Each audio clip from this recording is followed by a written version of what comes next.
तरी मित्रांनो आजची तारीख 13/4/2024. तर स्क्रीनवर तुम्ही पाहू शकता हे आजची पोझिशन आहे. आज आपल्याला एकंदरीत असं दिसत आहे की विदर्भात ॲक्टिव्हिटी परत राहणार आहे, मराठवाडा आणि विदर्भ. परंतु लेट म्हणजे संध्याकाळी 8 पासून ह्या काही ॲक्टिव्हिटी चालू होणार आहे. जसं की वाशिम, हिंगोली, परभणी, नांदेड, लातूर, बीडचा काही भाग, जालना, त्यानंतर वाशिमला लागून असलेला विदर्भातील भाग जसं की अकोला, बुलढाणा, यवतमाळ आणि या भागात. ठीक आहे. त्यानंतर आपण जर पुढं पाहायला गेलो तर रात्रीच्या वेळेस ॲक्टिव्हिटी वाढून आपल्याला विदर्भात, विशेष म्हणजे उत्तर विदर्भात नागपूर, भंडारा, गोंदिया, अमरावती आणि चंद्रपूर, गडचिरोलीचा उत्तर भाग, यात यवतमाळसुद्धा काही भागात विजांच्या गडगडाटासोबत पावसाची शक्यता आपल्याला दाट दिसत आहे. ठीक आहे. चंद्रपूर आणि गडचिरोलीसुद्धा ह्या ॲक्टिव्हिटी आपल्याला पाहायला मिळेल.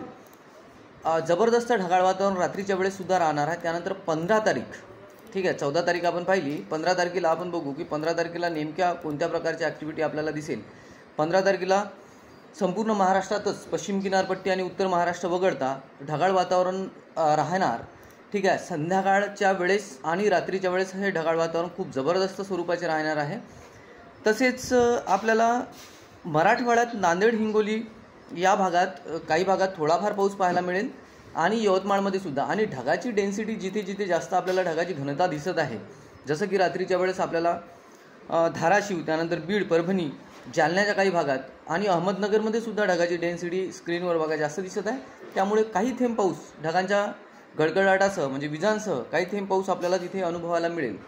त्यानंतर रात्रीच्या वेळेस नांदेड, लातूर अशी परिस्थिती. 16 तारखेला आपण जर पाहायला गेलो तर 16 तारखेला आपल्याला विशेष ॲक्टिव्हिटी दिसत नाही आहे. ठीक आहे. पण 15 तारखेला किंवा 14ला उद्याच आपण एक 16 तारखेपासूनचा व्हिडिओ देऊ. ठीक आहे. आणि 16, 17, 18 असा त्यात हवामान अंदाज देऊ, किंवा उद्या जर व्हिडिओ बनवला तर 15 तारखेपासूनचा पुढील आपण व्हिडिओ देण्याचा प्रयत्न करू. ठीक आहे.